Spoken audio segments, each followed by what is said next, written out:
Welcome back. In this video, we'll finish our discussion of some basic concepts from set theory.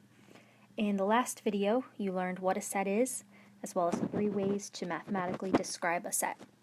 In this video, we will talk about sets with no elements, and then one of my favorite topics from set theory, the number of elements in a set. Alright, so first of all, what about sets with no elements? Do they exist? If so, how do we define them? One example would be the set of female presidents of the United States. So at this point in time, this set has no elements. There have been no female presidents. A set like this is called an empty set or a null set. And we have 2 symbols that you can use to represent a set like this. Either a set of braces with kind of a little bit of a space between them, just so they're not smushed together. Or we actually have this symbol. It kind of looks like a 0 with a line through it. Many textbooks will also have more of a circle with a line through it, so kind of wider. And that also indicates an empty set. Now, the important thing is that you should not combine these two. So at this point, you're used to seeing sets in braces like this. But for the empty set, you just want to choose one of these symbols, but not combine them both together. Alright, so let's practice. Which of the following sets are empty? A, the set of woolly mammoth fossils in museums. Well, there's probably a fossil in a museum somewhere, so best guess, this is probably not an empty set.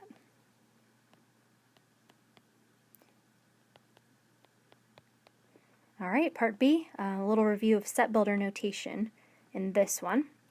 This is the set of all x, such that x is a living woolly mammoth. So this is a set of basically living woolly mammoths. And this is empty. There are no living woolly mammoths. Now your textbook has a fun fact. Apparently some scientists are working on cloning woolly mammoths, so there may one day in the future be another living woolly mammoth. Alright, part C. This is the notation that we just talked about. You see the set of braces with a symbol for an empty set inside. So what about this one? Is this one empty? Nope, this one's not. Okay, and here's why. That symbol would be similar to maybe like an empty box.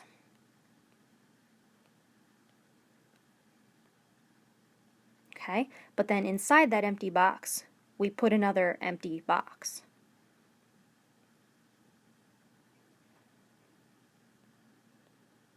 Alright, so the outside box is like the braces,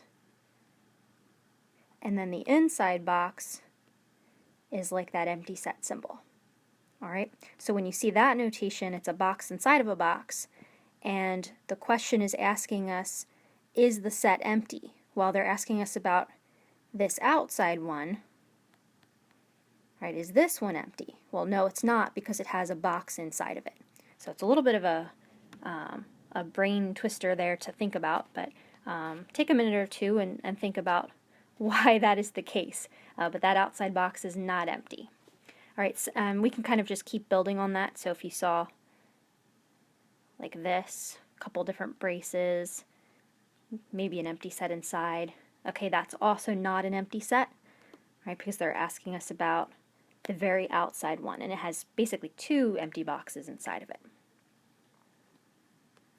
Alright, let's look at part D, the set of all x, such that x is a counting number between 1 and 2. Okay, so remember that between means not including, so we're looking for something that's not 1 or 2, but that's strictly in between. That's a counting number. Alright, well if you remember counting numbers, those are the natural numbers. 1, 2, 3, 4, 5, etc. So there are no counting numbers between 1 and 2. Alright, so this is also an empty set. Okay, so B is empty and D is empty. Alright, let's talk about the cardinal number of a set.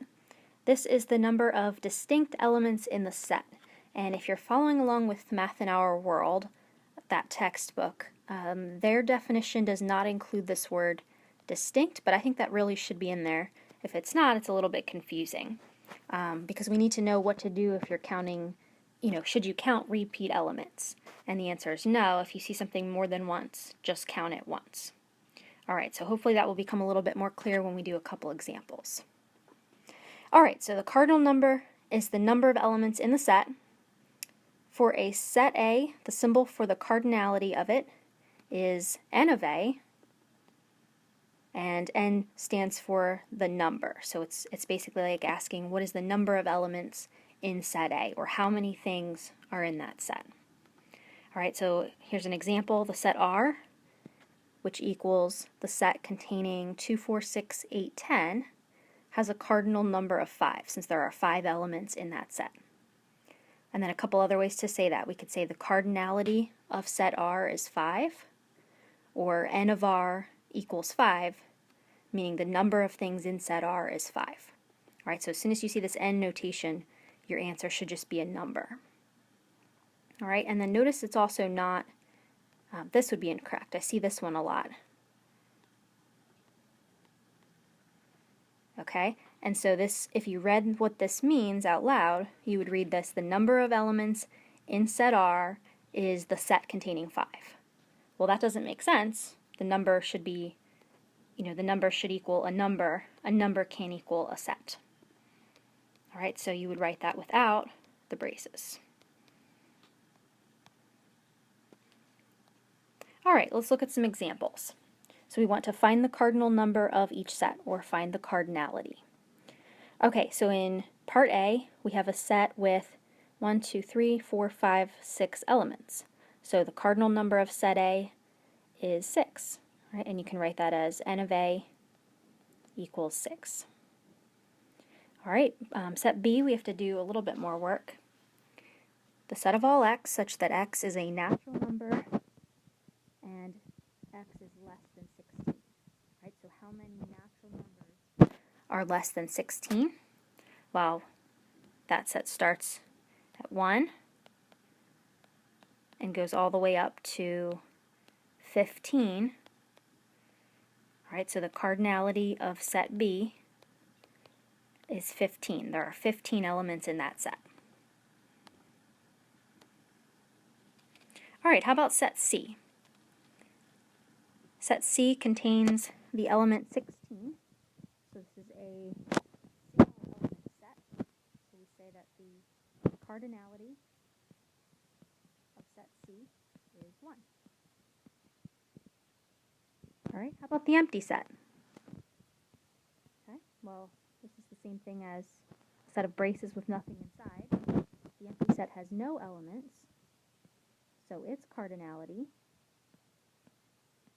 is 0. All right, and this notation is correct as well. You can say that rather than putting the name of the set in parentheses, you could write the set itself. So I can say that the cardinality of the empty set is 0. All right, how about set R? If you guessed that the cardinality is 5, that is incorrect. So because of the ellipsis, this one has some elements that are not visible, but are also in the set. So you need to look at that pattern that's there and see what are the other elements that haven't been written that are also in that set. Well, it looks like we're just counting by ones and stopping at 13, so we would just need to fill in 7, 8, 9, 10, and 11. Okay, so we have all of the natural numbers from 4 to 13. Okay, well, if it was 1 to 13 on these 13 numbers, out the first 3, that's 10 elements. Okay, how about set F? Alright, this is a set containing 0. And notice that's not the symbol for the empty set, so the next rows up. So this is a set which contains the number 0. So this set has 1 element in it. So the cardinality is 1. Okay, and finally, example G, the set C equals the set of all x, such that x is a letter in the word finite. Okay, so we want to count the letters, but then also let's look back at the definition of cardinality. All right, the cardinal number of a set is the number of distinct elements in the set. So this is the rule that tells us when you see repeat letters, you're not going to count them more than once. All right, so How many distinct letters do we have in set T? Well, we have a T, an O, a Y, right? We have a repeat O, a repeat T, and an A. So there are 4 distinct elements in that set. Okay. Finite and infinite sets. This is a related topic to cardinality because one question is, well, what do we do about sets which have an infinite number of elements? What is their cardinality? So first we need to make a distinction between the two. A set is called finite if it has no elements or has cardinality that is a natural number. Okay, so its cardinality is either 0. For the sake of this example, we'll just call this set A. Alright, so its cardinality could be 0, or its cardinality could be some sort of a natural number. Okay, so like 1, 2, 3, 4, etc. You can also say that its cardinality is a whole number. I think this is a new term for us in this course, so let's define that. Whole numbers, sometimes you can use a W to represent them. Alright, whole numbers are all of the natural numbers and 0. Okay, so there's an O in whole if that helps you remember. Okay, so start at 0 and continue with all of the natural numbers. Alright, so an example would be the set PQRS. Okay, so that set contains 4 elements. We can put a number to how many elements are in that set, so that is a finite set. A set that is not finite is called an infinite set. Right, so a lot of times these ones where you see it in ellipsis, if the set continues on forever in some sort of a pattern, that would be an infinite set. The whole numbers, that's an infinite set. The natural numbers are infinite. The odd natural numbers are infinite. The even natural numbers are infinite. Alright, and then there are certainly more infinite sets. Alright. Just a quick little detour here. This is, if it's of interest to you, you might be wondering, well, can we describe the cardinality of an infinite set? Well, yes, we can, and we actually have different sizes of infinity. This is kind of a weird concept, but sets like the natural numbers,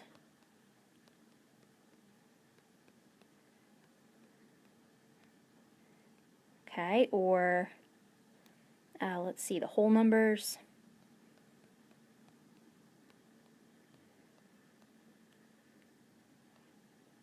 alright, or the even natural numbers. These sets are all the same size, and we said that their cardinality is Aleph null. Okay, and it's, here's the symbol for it. It's the Hebrew letter Aleph, and this is probably a terrible representation of this, but it's kind of like somewhat of a squiggly N, okay, and then a subscript of a 0. So basically this is the first of the Aleph numbers, which describe all of the different sizes of infinite sets. Okay, now you don't actually want to say something like this, like we wouldn't write the cardinality of the natural numbers equals Aleph null. Right, so when you're playing around with infinite sets, you usually try to stay away from equal signs like that. Okay, because this is more of like a concept rather than an actual number. So, and we know that the cardinality of a set should actually equal a number. Okay, and then there are bigger infinities. One example would be all the real numbers. So, for example, if you think about like on a number line, if you're counting, we already said if you just count like 1, 2, 3, 4, etc., all of those, there's an infinite number of those. But think about the gap between 1 and 2. Well, how many numbers are in there? All right, well, there's 1.1, there's 1.2, 1.3, 1.4, etc. Okay, but even between 1.1 and 1.2, you have 1.11, 1.111, 1.111111, All right, and then you can get the idea. So basically we can smush an infinite number of numbers even just between 1 and 2. And then of course we could do the same thing between 2 and 3 and 4, etc. All right, so this set, the set of real numbers, all these numbers on the number line, there are more of them. It's a bigger infinity, and their cardinality can be written or described by 2 to the power of Aleph Null. Okay? All right, that's definitely a side topic there, and you don't need to know anything on this page for this course, but this is just interesting information. At least I think it's interesting, so that's free for you if you also find that interesting. Okay, so we talked about finite and infinite sets. All right, so we will stick primarily with finite ones, and then I am happy to answer any questions you have on infinite sets if those are of interest to you. All right, so finite sets, we can describe their cardinality with a natural number or 0, and then anything that's not finite like that would be infinite. Okay, so let's practice. Classify each set as finite or infinite. Okay, set A, the set of natural numbers that are less than 100. All right, well, we have kind of a starting place for natural numbers with 1, and then less than 100, so we would stop at 99. And we can count how many numbers are in that set. There are 99 numbers. So because that set has a cardinality of 99, that's a finite set. Okay, the set starting at 100, and this is the set of natural numbers starting at 100 and ending at 110. Okay, again, we can count how many are in that set. So that's a finite set. All right, the set containing even natural numbers, right, greater than or equal to 100. Well, this ellipsis indicates that this set continues forever, so this one is an infinite set. All right, set M is the set of people in your immediate family. Okay, hopefully you have a finite number of family members. And set S is the set of songs that can be written. All right, I guess more of a philosophical answer to this one, but I guess you could say theoretically there are an infinite number of songs that could be written, so this is also an infinite set. Okay, and then we'll end with one concept which is related to cardinality, because if we have two sets which have the same number of elements, even if they're not the exact same set, we want to find a way to describe the relationship between those sets. All right, so we start out with a definition of what it means for sets to be equal, and we say that two sets are equal, and we can write the names of the sets with an equal sign between them. So they're equal if they're exactly the same, they have exactly the same members or elements. All right, so here are two examples. The set ABC is exactly the same as the set containing C, B, and A. So remember we said that it doesn't matter what order you list the elements in. All right, and then here's another one. We have the symbol for the natural numbers, and we're saying that that equals the set containing 1, 2, 3, 4, 5, etc. And those are both just different ways to write the natural numbers, so those sets are equal. Okay. We also talked about repeat elements, so we don't typically write sets with repeat elements, but if for example somebody did, then we would consider these two sets to be exactly the same. All right, but this one on the left is just a little bit less standard. We don't usually write that repeat one. Okay, and then finally, the idea of equivalent sets. So here's our term for sets which aren't exactly the same, but they do have the same number of elements. Or in other words, their cardinalities are the same. The number of elements in set A is the same as the number of elements in set B. So equivalent is similar to equality, but a little bit different. We do have this symbol for it, and if you remember from geometry, the symbol for congruence, Okay, it's the same symbol, but in this context it would mean equivalence. So you kind of have to know what, if you're in geometry or set theory, to decide how to read that symbol. Okay, so here's an example. The set containing A, B, and C is equivalent to the set containing 1, 5, and 7 because they have the same cardinality. Okay, the cardinal number for each one of these is 3. There are 3 elements. Okay, so these are equivalent. They're not equal because they are not the same. All right, and then notice for equal sets, all right, all equal sets are also going to be equivalent because if they are all equal, then they do have exactly the same number of elements.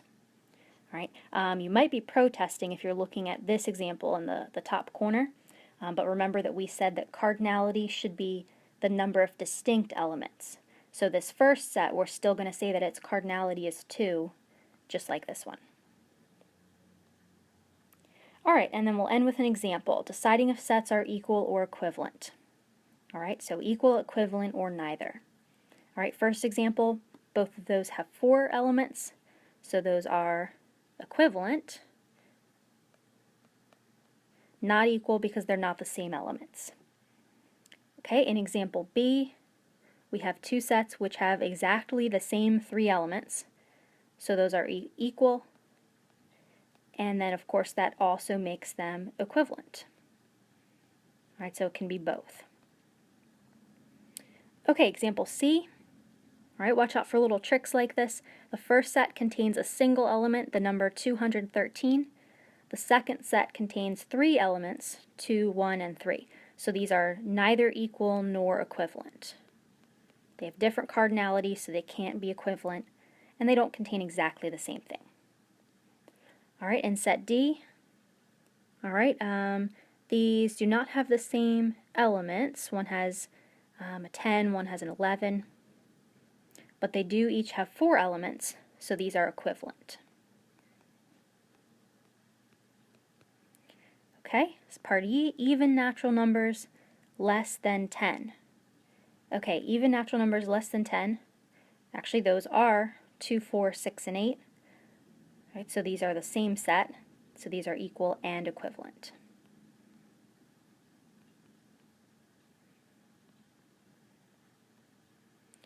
All right, part F, prime numbers between 4 and 10. Okay, so remember that prime numbers are numbers which have exactly 2 divisors. All right, they're divisible by themselves and then the number 1. Okay, so between 4 and 10, the only prime numbers in there would be 5 and 7. Okay, and then we're asked to compare that to the set containing black and white. Well, definitely different sets, but they each have 2 elements, so those are equivalent sets. Okay, and then finally, the set containing 3. Right, so that set has 1 element. And then the set of all x, such that x is a counting number between 1 and 5. Alright, so let's figure out what exactly is in that set. Let's write it using the listing method. Okay, counting numbers between 1 and 5. So that would be 2, 3, and 4. Okay, so the set on the left, the set containing 3, that has a cardinality of 1, whereas the set on the right has a cardinality of 3, that has 3 different elements.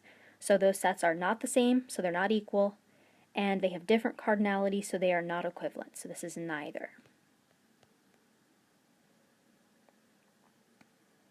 Okay, that's all for this video, so thank you for watching, and I will see you next time.